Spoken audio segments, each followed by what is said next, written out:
उभरा क्षात्र वीरो उठो चलो, सनातन धर्म सूर्य उभरा क्षात्र वीरो उठो चलो, उठो चलो।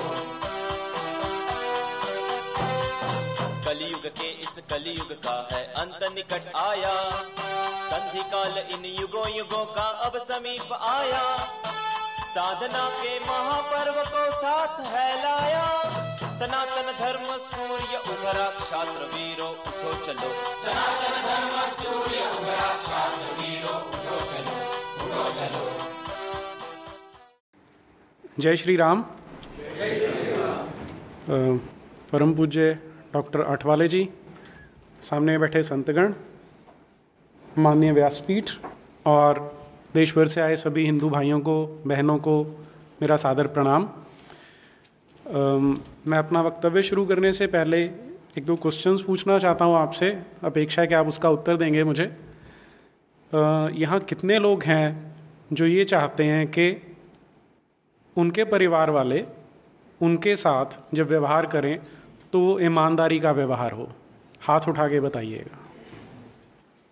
लगभग सभी हैं या सभी हैं मेरे विचार से। कोई ऐसा है जो चाहता हो कि बेईमानी का व्यवहार हो? वो हाथ उठा दें ज़रा। कोई नहीं है। ये पूछने का मेरा जो कारण है वो ये है कि ये शब्द हम बहुत ज़्यादा प्रयोग करते हैं अपने दिनचर्या में, लेकिन हमें इनके सोर्स के बारे में पता नहीं है। अरबी भाषा का शब्द है ईमान, और ईमान का शब्द होता है इस्लाम। तो ईमानदार का अर्थ होता है मुसलमान। तो आप में से कितने हैं जो ईमानदार हैं? अब हाथ उठाइए। तो ईमानदार का अर्थ होता है मुसलमान। क्या आप ईमानदार हैं? आप ईमानदार नहीं हैं। इस कमरे में जितने लोग बैठे हैं उनमें से एक भी ईमानदार नहीं है। मैं मानता हूँ मैं सबसे बड़ा बेईमान हूँ। अब ये शब्द आए कैसे हैं हम उसको भी समझ लेते हैं, क्योंकि वो मेरे जो प्रेजेंटेशन है उसी से जुड़ता है। ये शब्द हमारी यहाँ प्रचलन में कैसे आए, क्योंकि हमारी भाषा के तो नहीं है। जब मुसलमानों का आक्रमण होता था तो वो नॉर्थ वेस्ट से जब आते थे, सिंध में आए, आज का जो पाकिस्तान है वहाँ आए, और पंजाब में आए। वहाँ पे उन्होंने अपना शासन जब स्थापित किया तो उन्होंने वहाँ पे शरिया लागू किया। शरिया मेरे विचार से सब लोग समझते होंगे, जो इस्लाम का जो कानून व्यवस्था है उसको शरिया बोलते हैं। उसके अनुसार कोई भी काफिर, जो हम सब हैं, कोई भी काफिर इतना समझदार नहीं है कि वो किसी भी मुकदमे में विटनेस बन सके,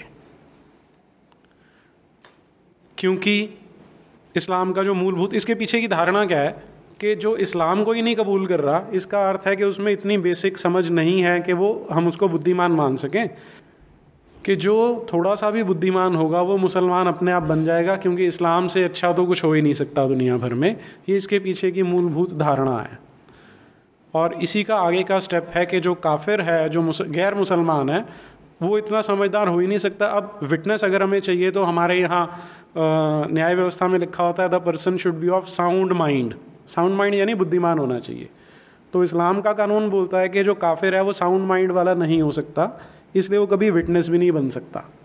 तो जब विटनेस की बात आती थी कि कौन मुकदमे में विटनेस देगा, तो बोलते थे कि ये ईमानदार है, यानी ये मुसलमान है तो ये विटनेस हो सकता है, हिंदू है तो वो बेईमान है, वो विटनेस नहीं हो सकता है। ये इसके पीछे का मूलभूत कारण है। तो आपको ये याद रखना है कि आप में से कोई भी ईमानदार नहीं है, आप सबके सब बेईमान हैं, और इसमें आप सबको गर्व रहना चाहिए।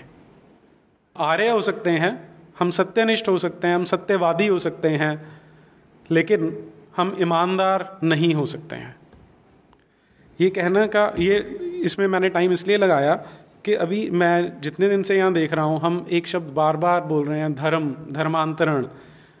इस्लाम धर्म है, ईसाई धर्म है, तो वहाँ पर भी देखिए, धर्म शब्द जब हम बोलते हैं तो हमारे मानस पटल में एक इमेज बनती है कि धर्म की जब हम बात करते हैं तो उसके साथ एक पवित्रता जुड़ी है।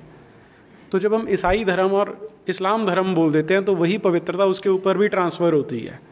और हमने अपनी जो मानसिक तमस है, मैं इसको तमस बोलता हूँ, कि हमने सोचना बंद कर दिया है। एज अ सोसाइटी हमने सोचना बंद कर दिया है। तो हमने बस जो किसी ने शब्द बोल दिया कि ये इस्लाम धर्म है, हमने उसको स्वीकार कर लिया। और ये क्योंकि इतना बड़ा मंच है, आप सब देश भर में जाएंगे, तो मेरी आपसे हाथ जोड़ के विनती है कि इन शब्दों पे अवश्य ध्यान दें। इसमें हम सबसे अच्छी सीख ले सकते हैं, जो यहूदी हैं, जो ज्यूज़ हैं, उनकी एक पूरी समिति होती है जो मीडिया का संचालन करती है, जो संचालन देखती है, और वो इन शब्दों पे, एक एक शब्द पे ध्यान देते हैं कि हमने क्या शब्द बोलना है, कहाँ पे हंसना है, कहाँ पे रुकना है, क्योंकि वो इसके महत्व को समझते हैं और वो हमसे बहुत आगे हैं, इसीलिए इतने से होते हुए भी वो सर्वाइव कर रहे हैं।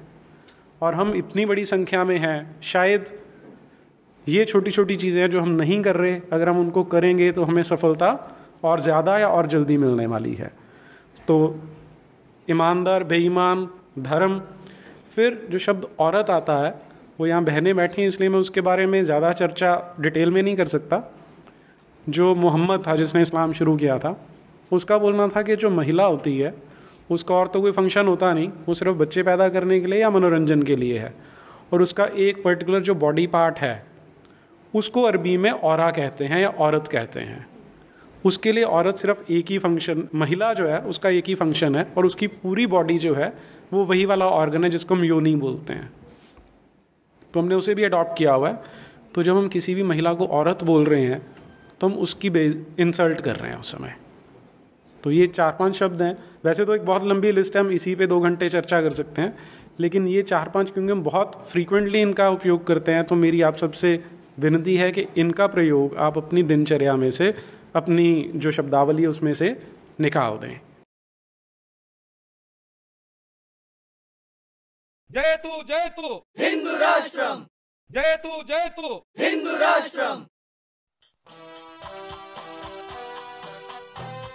सनातन धर्म सूर्य उभरा, क्षात्र वीरो उठो चलो। सनातन धर्म सूर्य उभरा, क्षात्र वीरो उठो चलो, उठो चलो। कलयुग के इस कलयुग का है अंत निकट आया, संधि काल इन युगों युगों का अब समीप आया। साधना के महापर्व को साथ है लाया, सनातन धर्म सूर्य उभरा, क्षात्र वीरो उठो चलो।